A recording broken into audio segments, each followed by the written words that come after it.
శ్రీమాత్రే నమః. నేను కోటమత్తి బ్రహ్మేశ్వరి, ఏలూరులో ఉంటాం మేము.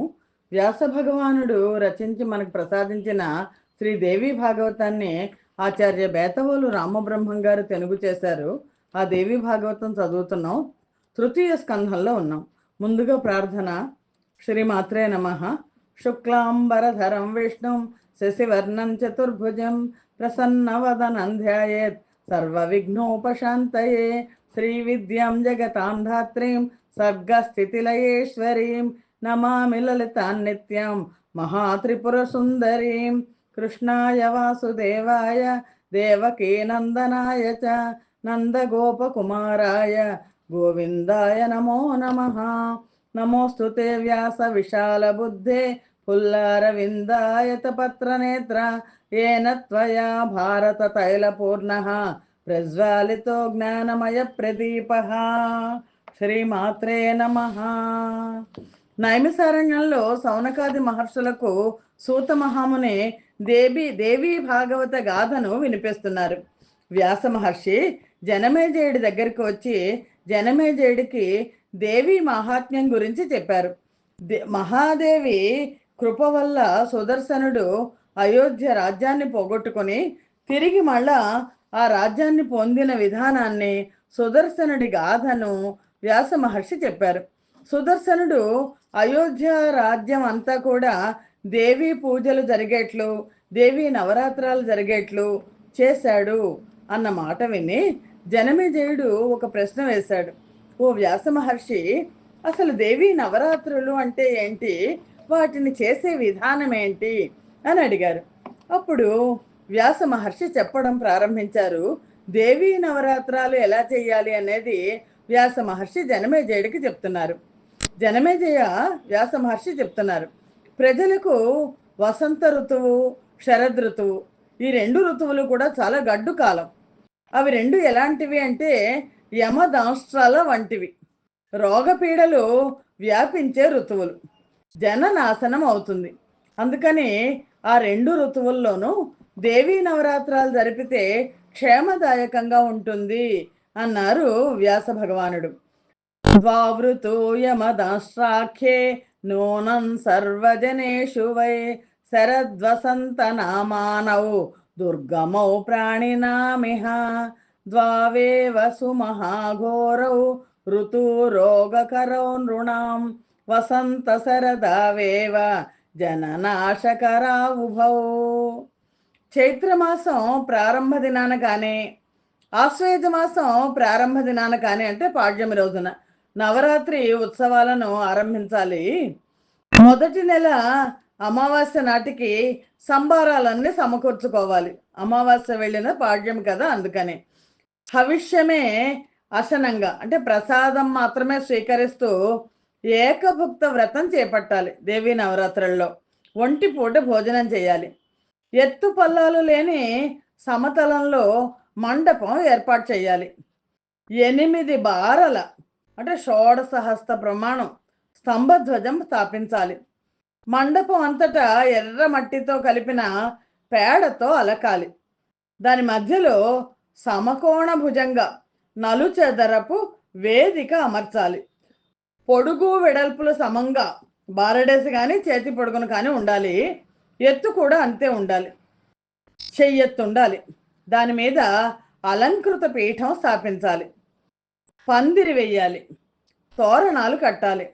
మంత్ర తంత్ర వేత్తలైన బ్రాహ్మణులను, వేద పండితులను ఆహ్వానించాలి. పాడ్యమి నాటి తెల్లారుజామునే లేచి స్నాన సంధ్యాదులు ముగించుకోవాలి. ఋత్విగ్వరణం చేయాలి. అర్ఘ్యపాద్యాలు ఇవ్వాలి. ఋత్విక్కులకు నూతన వస్త్రాలు బహూకరించాలి. దేవి పూజలో పిసినారితనం పనికిరాదు. బ్రాహ్మణులను ఘనంగా సన్మానించాలి. ఉన్న స్తోమతను దాచుకోకూడదు. అలా అని లేని బడాయికి పోవాల్సిన అవసరం లేదు. యథాశక్తిగా విత్తం ఖర్చు పెట్టాలి. 9 మందితో కానీ, ఐదుగురితో కానీ, లేదా ఒక్కళ్ళతో కానీ దేవీ జపం జరిపించాలి. ఒకళ్ళు దేవీ మంత్ర పారాయణం చేయాలి. శాంత స్వభావులు, వేదవేత్తలు అయిన పండితులను ఈ పూజలకు నియోగించాలి. వేద మంత్రాలతో, స్వస్తి వచనాలతో సింహాసనం వేదిక మీద పెట్టి తెల్లని నూతన వస్త్రం ఆస్తరణగా వేయాలి. అందులో అమ్మవారిని కూర్చోబెట్టాలి. చతుర్భుజ, ముక్తాహార శోభిత, దివ్యాంబర ధారిణి, శంఖ చక్ర గద ఆయుధ సమేత, సింహ వాహనాధిష్ఠిత అయిన దేవి ప్రతిమను ఆ సింహాసనంలో ఉంచాలి. సింహం మీద కూర్చున్న అమ్మవారి విగ్రహం. కొంతమంది అష్టాదశ భుజాలతో ఒప్పారే మూర్తిని ప్రతిష్ఠిస్తారు. నవాక్షర మంత్రార్చన జరగాలి. కలశ స్థాపన చేయాలి. అందులో పంచ పల్లవాలను వేయాలి. మామిడి, నేరేడు, వెలగ, మాది ఫలం, బిల్వదళం, ఇవి పంచ పల్లవాలు. వీటిని ఉంచాలి. మంత్ర పరిపూరితమైన శుభ్ర జలాన్ని నింపాలి. బంగారము, మణులు, రత్నాలు అందులో వేయాలి. మిగతా పూజా ద్రవ్యాలను వేదిక పైన కలశానికి దగ్గరగా అందుబాటులో ఉంచుకోవాలి. బాజా భజంత్రీలు ఉంచుకోవాలి. ఇలా ప్రారంభించి 9 రోజుల పాటు ఉపవాస దీక్షతో కానీ, లేదా నక్తం అంటే ఒక్క పూట భోజనంతో కానీ, రాత్రిపూట మాత్రమే భుజించడం, లేదా ఏకభుక్తంతో అంటే ఏదో ఒక పూట పగలు భోజనం చేయడం, నిత్యార్చన చేరపాలి. ఇలా భక్తి శ్రద్ధలతో నవరాత్రి ఉత్సవం జరిపితే ఆ దేవి అనుగ్రహించి విశేషంగా వాంఛితార్థాలను ప్రసాదిస్తుంది. రోజు వివిధ పుష్పాలతో అలంకరించాలి. పరిమళ ద్రవ్యాలను ఉపయోగించాలి. నారికేళ, కదళి, నారంగాది ఫలాలను నివేదన చేయాలి. ముగింపు నాడు షడ్రసోపేతంగా సకల ప్రజానీకానికి అన్న సంతర్పణ జరపాలి. జనమేజయ వ్యాస భగవానుడు చెప్తున్నారు. ఇందులో మరొక రహస్యం ఉంది. మాంస భోజనులు కనుక అయితే ఈ ఉత్సవాలకు కంకణం కట్టుకుంటే అమ్మవారికి మాంసాన్ని నైవేద్యం పెట్టచ్చు. ఇందుకోసం జరిగే మహిష, అజ, వరాహాల హింసను ధర్మశాస్త్రాలు హింసగా పరిగణించవు. జంతు బలి అంటారు. అంటే ఇప్పుడు మనం దీన్నంతా కూడా పాటించడం లేదు. దేవతల కోసం జంతువులను బలి చేస్తే అది వాటికి స్వర్గప్రదం అవుతుంది. త్రికోణ ఖండాన్ని, త్రికోణ స్థండిలాన్ని ఏర్పాటు చేసుకొని నిత్యము మంత్రపూర్వకంగా హోమాలు చేయాలి. త్రికాల పూజలు జరుపుతూ పరిమళ ద్రవ్యాలతో, సుగంధ బంధుర పుష్ప సమూహాలతో అమ్మవారిని ముంచెత్తాలి. సంగీత, సాహిత్య, నృత్యాది కళలను అమ్మవారి కైంకర్యానికి వినోదంగా వినియోగించాలి. అలా తమ కళలను సార్థకం చేసుకున్న వాళ్ళ జన్మలు ధన్యమవుతాయి, తరిస్తారు. దేవి అనుగ్రహానికి విశేషంగా పాత్రులు అవుతారు. యజమానుడు ఈ 9 రోజుల పాటు కఠోర బ్రహ్మచర్యాన్ని పాటించాలి. కటిక నేల మీద మాత్రమే పడుకోవాలి. అనారోగ్యాది కారణాలు ఉంటే తప్ప, లేకపోతే చన్నీటితో మాత్రమే స్నానం చేయాలి అని వ్యాస భగవానుడు జనమేజయుడికి కుమారి పూజ ఎలా చేయాలి అన్నది వివరిస్తున్నారు. ఇవి కాక నిత్యము కన్యా పూజ చేయాలి. శక్తిని బట్టి 1 నుంచి 9 మంది వరకు కన్యలను ఆహ్వానించి వస్త్రాది అలంకారాదులు చేసి విధి విధానంగా మంత్రాలతో పూజించాలి. దీన్నే కుమారి పూజ అంటారు. 2 సంవత్సరాల నుంచి 10 సంవత్సరాల వరకు వయసున్న వాళ్ళే దీనికి కన్యలుగా అర్హులు. ఏడాది పిల్ల పనికిరాదు. 2 ఏళ్ల పిల్లను కుమారి అంటారు. 3 ఏళ్ల అమ్మాయిని త్రిమూర్తి అంటారు. 4 ఏళ్ల పిల్లను కళ్యాణి అంటారు. 5 ఏళ్ల కన్యను రోహిణి అంటారు. 6 ఏళ్ల పిల్లను కాళిక అంటారు.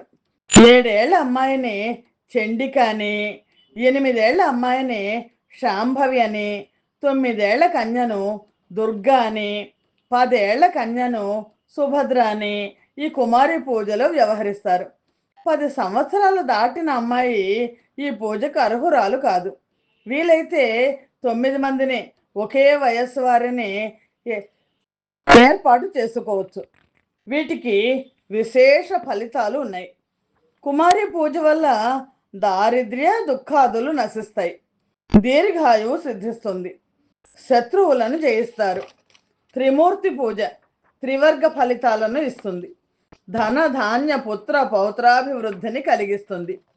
కళ్యాణి పూజ విద్యాభివృద్ధిని కలిగిస్తుంది, రాజ్య లాభం చేకూరుస్తుంది. కాళికా పూజ శత్రునాశకం, చండికా పూజ ఐశ్వర్యప్రదం, శాంభవి పూజ నృప సమ్మోహకం. అధికారులను లొంగ తీసుకోవడానికి ఇది దివ్యమైన ఔషధం. దుర్గా పూజ ఉగ్ర పద్ధతిలో అయితే సకల శత్రు వినాశకం, సౌమ్య పద్ధతిలో అయితే స్వర్గ సుఖప్రదం. రోహిణి పూజ సకల రోగ నివారకం, దీర్ఘ రోగాలు కూడా ఉపశమించి పరిపూర్ణంగా ఆరోగ్యం ఏర్పడుతుంది.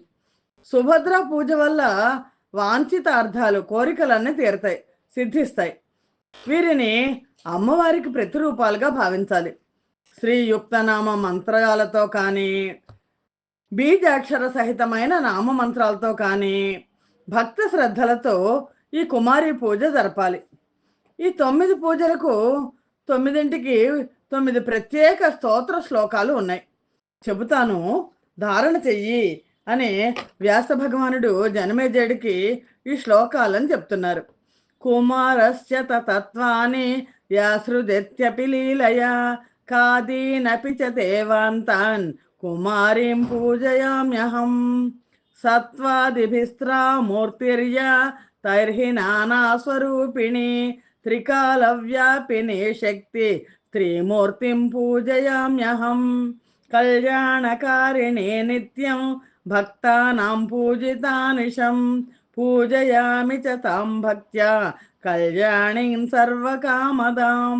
రోహయంతి చ బీజాని ప్రాగ్జన్మ సంచితాని వై యా దేవీ సర్వభూతానాం రోహిణీం పూజయామ్యహం. కాళీ కాళయతే సర్వం బ్రహ్మాండం సచరాచరం కల్పాంత సమయే యాతాం కాళికాం పూజయామ్యహం. చండికాం చండరూపాంచ చండముండ వినాశినీం తాం చండ పాపహరిణీం చండికాం పూజయామ్యహం.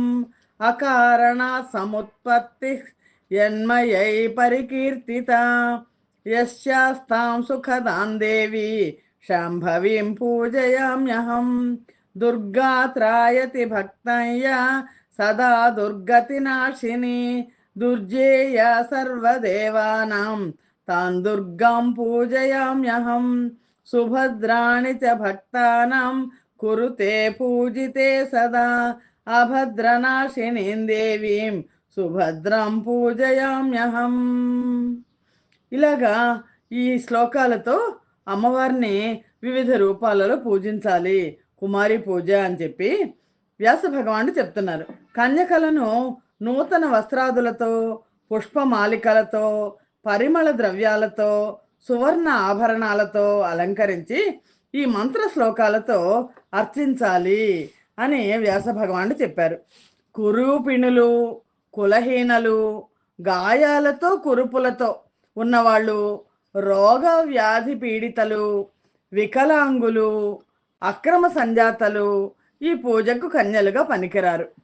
రూపవతి, ఆరోగ్యవతి, ఏకవంశ సంజాత, వ్రణవర్జిత మాత్రమే అర్హురాలు. బ్రాహ్మణ కన్యలను పూజిస్తే సర్వ కార్యార్థ సిద్ధి కలుగుతుంది. జయార్థులు క్షత్రియ కన్యలను పూజించాలి. లాభార్థులు వైశ్య కన్యలను, శూద్ర కన్యలను పూజించాలి. బ్రాహ్మణ క్షత్రియులు బ్రాహ్మణ కన్యలను, వైశ్యులు బ్రాహ్మణ క్షత్రియ వైశ్య కన్యలను, శూద్రులు 4 వర్ణాల కన్యలను అర్చించవచ్చు. 9 రోజుల పాటు దేవీ పూజలు చేయలేని వాళ్ళు ఎవరైనా ఉంటే అలాంటి అశక్తులు అష్టమి రోజున విశేష అర్చనలు చేస్తే సరిపోతుంది. అది భద్రకాళి జగన్మాత జన్మించిన రోజు. కోటాను కోట్ల యోగినులతో కలిసి జన్మించి దక్షాధ్వర ధ్వంసం చేసింది భద్రకాళి. అందుకని అష్టమి పూజ విశేషమైంది. గంధ మాల్జాను లేపనాలతో, ఫల పుష్పోపహారాలతో, హోమాలతో, బ్రాహ్మణ పూజలతో, పాయస మొదలైన నైవేద్యాలతో జగదంబికను సంతోషపరచాలి. 9 రోజుల పాటు ఉపవాసాలు ఉండలేని వాళ్ళు 3 రోజులు ఉపవాసం ఉన్నా సరిపోతుంది. సప్తమి, అష్టమి, నవమి ఈ 3 రోజులు అతి ముఖ్యమైనవి, అతి పవిత్రమైనవి. నిత్య పూజలు, హోమాలు, కుమారి పూజలు, బ్రాహ్మణ భోజనాలు వీటితో ఈ వ్రతం సంపూర్ణం అవుతుంది. మిగతా వ్రతాలు, దాన ధర్మాలు ఏవి కూడా దేవీ నవరాత్రి వ్రతంతో సరిపోదగినవి కావు, సాటి రావు. ధన ధాన్య సుఖ సంతోష ఆయురారోగ్యప్రదమైన వ్రతం ఇదొక్కటే. స్వర్గదాయకం, మోక్షదాయకం. విద్యార్థులు, ధనార్థులు, పుత్రార్థులు ఈ వ్రతాన్ని చేస్తే నిస్సందేహంగా గొప్ప ఫలితాలను పొందుతారు. విద్యార్థికి సర్వ విద్యలు కరతలామలకాలు అవుతాయి. రాజ్యభ్రష్టుడికి అనాయాసంగా సింహాసనం లభిస్తుంది. పూర్వజన్మల్లో ఈ వ్రతం చెయ్యని వాళ్ళు ఈ జన్మలో వ్యాధి పీడితులుగా, దరిద్రులుగా, పుత్రహీనులుగా బాధపడుతూ ఉంటారు. గొడ్రాలు కనిపించినా, వితంతువు కనిపించినా గత జన్మలో దేవీ పూజ చెయ్యని మనిషి అని గ్రహించు. ఇహంలోనూ పరంలోనూ దివ్య భోగాలు కావాలి అని కోరుకునే వాళ్ళందరూ నవరాత్రి దీక్షతో దేవి వ్రతం చెయ్యాలి. చెయ్యకపోతే ఇహపరాలు రెండింటికి కష్టాలు తప్పవు. త్రిమూర్తులు, అష్టదిక్పాలకులు, సూర్యచంద్రులు, సకల దేవతలు భక్తి శ్రద్ధలతో చండికాదేవిని అర్చిస్తున్నారు అంటే మానవ మాతృడు అర్చించకపోతే ఎలాగా? స్వాహ, స్వధ అనే దేవీ నామాలతో యజ్ఞ యాగాదులలో హోమాలు చేస్తుంటే దేవతలు, పితృదేవతలు ఎంతగానో సంతోషిస్తారు.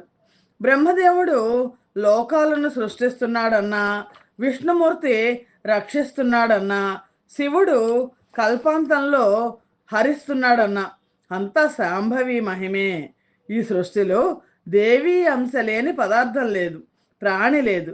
అటువంటి చండికను నవరాత్ర దీక్షతో అర్చిస్తే మహాపాతకాల నుంచి కూడా విముక్తి లభిస్తుంది, సుఖ సంతోషాలు వర్ధిల్లుతాయి. ఇందులో ఇసుమంతైనా సందేహం లేదు అని వ్యాస భగవానుడు జనమేజయుడికి దేవీ రాత్రాలు ఎలా చెయ్యాలి అనేది చెప్పి, ఆ తర్వాత నీకు ఈ దేవీ నవరాత్రాలు చేసి లాభం పొందిన వారి కథను చెప్తాను విను అని సుశీలుడి కథని తెలియజేశారు. ఈ సంచికని ఇక్కడితో ఆపుచేద్దాం. స్వస్తి ప్రజాభ్య పరిపాలయంతాం న్యాయేన మార్గేణ మహిమహేషాః. గోబ్రాహ్మణేభ్య శుభమస్తు నిత్యం. లోకా సమస్తా సుఖినో భవంతు. సర్వం శ్రీమాత చరణారవిందార్పణమస్తు. యదక్షర పదభ్రష్టం మాత్రహీనం తు యద్భవేత్ తత్సర్వం క్షమ్యతాం దేవి నారాయణి నమోస్తుతే. శ్రీమాత్రే నమః.